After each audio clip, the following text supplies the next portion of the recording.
welcome to Godly Play. This week, our story is about Paul. But before we get started, let's sing our song. You ready? Lord, prepare me to be a sanctuary, pure and holy, tried and true. With thanksgiving, I'll be a living sanctuary for you. Now let's begin our story. A red underlay. We don't see red very often. Alright.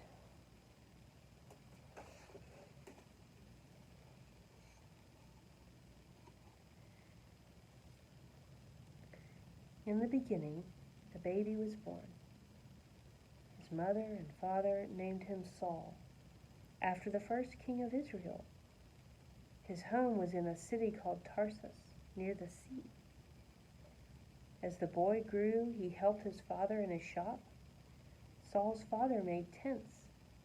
And even though Saul's family lived far from Rome and were Jewish, they were made Roman citizens like many other of the city. Perhaps this had something to do with the making of tents for the Roman army. Saul heard many languages in the streets of Tarsus, but it was the language of the synagogue he loved the most. His father and he read the Torah together. Saul was very serious about knowing the Hebrew Bible.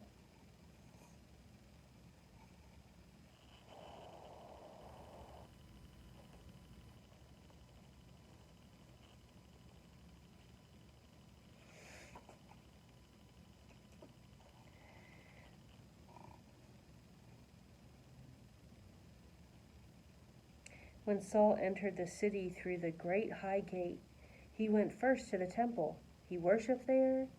That is probably also where he studied and worked. His teacher was Gamaliel, or another rabbi in Gamaliel's family. Saul wanted to be one of the Pharisees who worked hard to keep all of the laws in the Torah. Saul did work hard to keep the laws, and he had no time or patience for people who did not. One day he heard about the followers of the Way. They thought that the Messiah had come, and it was Jesus of Nazareth. When Saul heard that, he became angry. The Messiah was supposed to drive away the Roman soldiers and rule with justice and mercy. Jesus was a criminal who was crucified. Besides, in the law it says that God curses any criminal who is hanged upon a tree. These people were telling lies about God, and he had to stop them from saying such things.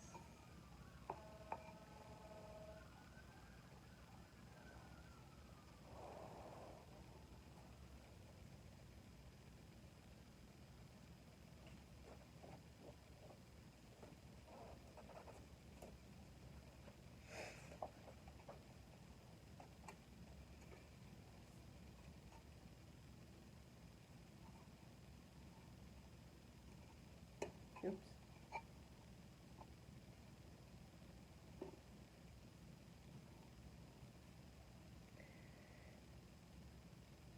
Saul traveled to Damascus. On that afternoon, he climbed up the road towards the city. Suddenly, there was a great light. It was so bright that he fell to the ground and he couldn't see anything. In his darkness, a voice came to him and said, "Saul, Saul, why are you trying to harm me? Why are you persecuting me?" All Saul could say was, "Who are you, Lord?" The voice answered, "I am Jesus, the one you are persecuting. Get up, go into the city, and you will be told what to do." Saul tried to get up. He looked for the path, but he was blind. Saul was led into the city to a house and left there. For 3 days he went without food or water. Then in the chaos and the darkness of his blindness, he heard another voice. "Hello, Brother Saul. I am Ananias. I was sent by Jesus to lay hands on you and bless you." When Ananias' hands touched Saul, something like the scales from a fish fell from his eyes, and he could see. Then Ananias baptized him, and Saul was changed forever. He could feel the power of the Holy Spirit growing inside of him. Then Ananias and Saul ate together. Slowly Saul regained his strength, and when he was better, he went to the synagogue to tell his fellow Jews the good news about what had happened to him. When they heard what Saul had to say, they tried to kill him. They even put guards at the city gate to catch him if he tried to get away. But the followers of the way hid Saul in the city, and they couldn't find him.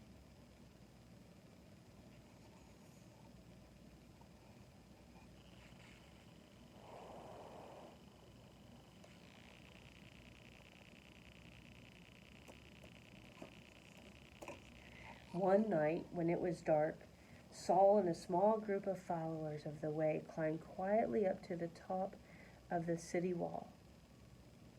They carried a large basket and lots of rope. They tied the rope to the basket, and Saul climbed inside. They lowered him down the wall to the ground below, and he disappeared in the dark.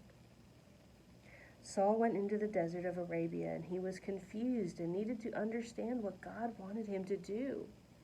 He had come to Damascus to catch followers of the way, and now he was one of the followers. Saul prayed. He watched the empty desert and listened to its silence. He came so close to God, and God came so close to him.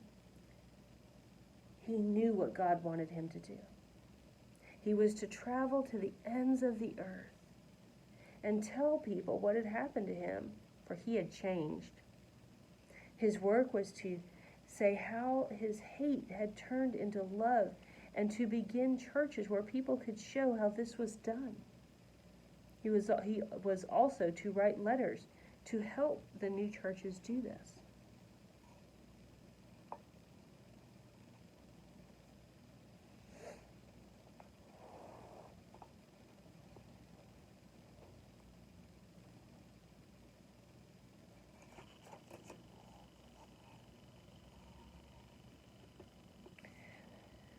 Saul began his work, and he sailed across the sea. He walked across the land.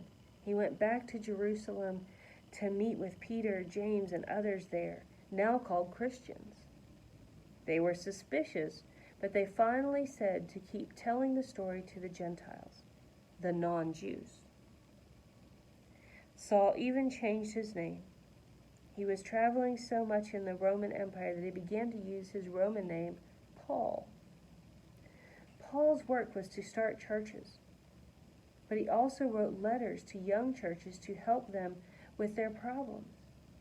He wrote to the Philippians and the Ephesians. He wrote to Thessalonians and the Corinthians.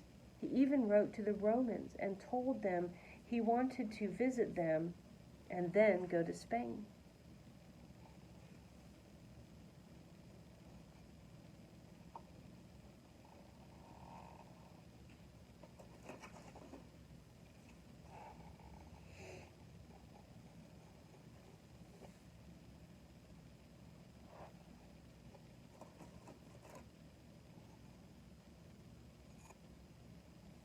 Paul turned toward Jerusalem for the last time. As soon as he came into the city, he went to the temple, and he wanted to make a sacrifice. He was still a Nazirite, keeping strict Jewish law, as well as a Christian. People shouted that he didn't belong there. Some began to push him. The Roman soldiers came running, and they pushed the people back with their shields and short swords and spears, and they saved Paul's life and marched him to the fortress of Antonia. The Roman soldiers decided to beat him and to find out why the Jews wanted to kill him. But that was when Paul told them he was a Roman citizen. He had to be taken to the Roman courts. He was taken to Caesarea on the coast. After about 2 years, he was put on a ship that was sailing to Rome to be judged by the law courts there. Paul sailed away to Rome. His ship sank, but he survived and went on anyway.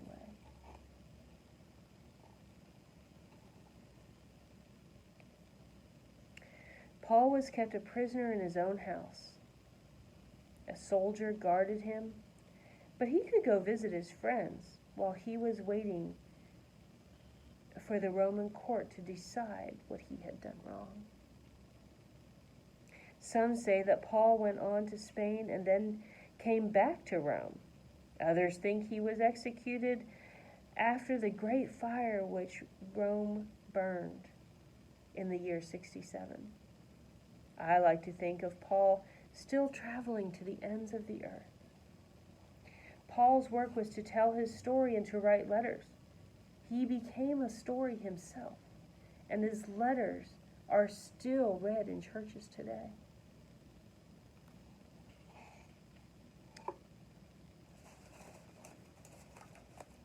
These scrolls represent all of his letters.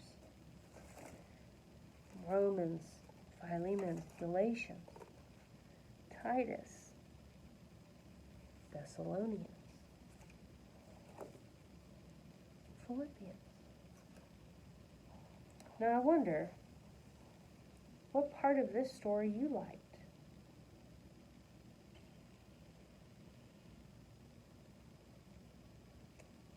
I wonder what part of the story is most important.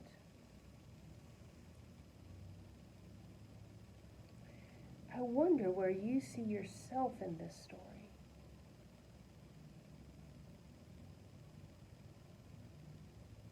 I wonder if there's any part of the story we can leave out and still have the same story.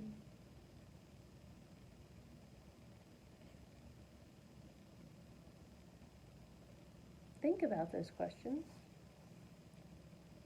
and maybe you can talk about them with your mom or your dad or big brother or sister.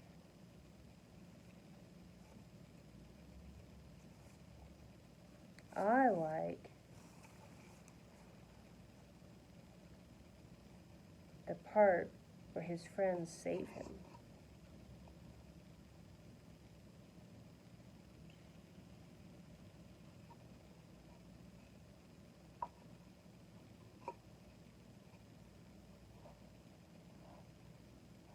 Okay. Lord, please be with these children and their families for this week and next. Please keep them safe. Please, Lord, help them to know that I love them and I miss them, and I am anxious to see them all again here in Godly Play.